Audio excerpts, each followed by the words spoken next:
Hello guys, आज हम cover करेंगे थॉट डिसऑर्डर। थॉट डिसऑर्डर का मतलब होता है सोच की बीमारी।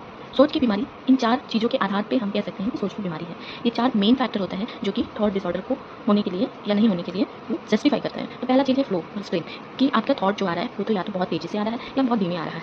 ओके, जैसे कि फ्लाइट ऑफ आइडियाज इसका एग्जाम्पल है, तेज़ी से थॉट आने का। मतलब जल्दी जल्दी आइडिया आ रहा है लेकिन तुम्हें उसका आंसर नहीं पता है, या तुम्हें वो नहीं पता है कि ये थॉट से दूसरे थॉट में हम उठते जा रहे हैं और मुझे रियलिटी में क्या करना है वो थॉट मुझे नहीं पता है। तो वो स्पीड में हुआ इंक्रीज स्पीड। वहीं डिक्रीज स्पीड में होता है थॉट का रिटार्डेशन होना, यानी कि थॉट ही नहीं आ रहा है, आपको कुछ समझ ही नहीं आ रहा है कि मुझे करना क्या चाहिए एक्चुअली। वो होता है स्पीड की कमी के कारण, वो होता है थॉट रिटार्डेशन। ओके, उसी तरह होता है इसका कंटिन्यूटी। सेकंड फैक्टर होता है स्ट्रीम का। फ्लो और स्ट्रीम थॉट होते हैं, उनकी कंटिन्यूटी एक दूसरे फैक्टर होते हैं। तो इसमें क्या होता है कि इंसान को उसका कंटिन्यूटी या तो ब्रेक हो जाता है या फिर उस कंटिन्यूटी का कुछ पता ही नहीं होता कि हम क्या कर रहे हैं, ठीक है। या फिर लगातार एक ही चीज़ को कंटिन्यू कर सकते हैं, या तो कंटिन्यूटी ब्रेक हो रहा है या फिर कंटिन्यूटी जो है लगातार चलते जा रहा है। जो पर्सिवरेशन होता है ना, इसका क्या मतलब होता है कि इंसान हर चीज़ों का आंसर एक ही चीज़ दे रहा है। लाइक तुम मुझसे पूछो तुम्हारा नाम क्या है, मेरा नाम राम है। तुम्हारे पिताजी का नाम क्या है, मेरे पिताजी का नाम राम है। तुम्हारे माता का क्या नाम है, मेरी माता का नाम भी राम है। तो हर चीज़ में आंसर एक ही देता है, उसी को बोलते हैं पर्सिवरेशन। उसके बाद होता है कंटेंट लेवल का थॉट डिसऑर्डर। तो कंटेंट में क्या होता है ना, इसमें फैक्चुअल या इनफैक्चुअल किस तरह का थॉट तुमको आ रहा है, क्या तुम्हारे थॉट रियल है या तुम्हारा थॉट एक वहम है, ठीक है। तो इस तरह का इसका बेस्ट एग्जांपल और एक ही कंटेंट होता है डिल्यूजन, ठीक है। डिल्यूजन इसका एग्जांपल, और डिल्यूजन में बहुत सारे टाइप के डिल्यूजन है जो मैं नेक्स्ट पार्ट में कवर करूंगी। उसके बाद थर्ड नंबर पे आता है तुम्हारा फॉर्मेशन। फॉर्मेशन जो होता है थॉट जो फॉर्म होता है, एक नॉर्मल थॉट जो होता है ऑर्गेनाइज वे में फॉर्म होता है। उसमें स्टार्टिंग होता है, मिडिल पार्ट होता है और एंड पे होता है। तो स्टार्टिंग में क्या होता है कि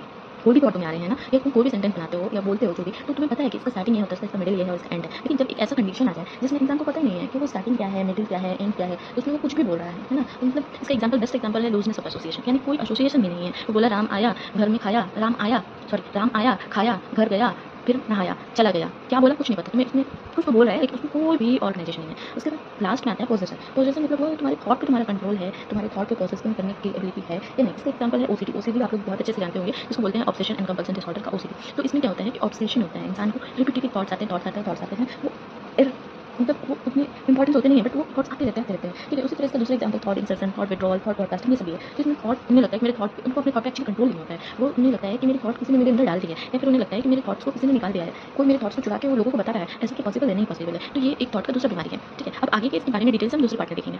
थैंक यू फॉर वॉचिंग।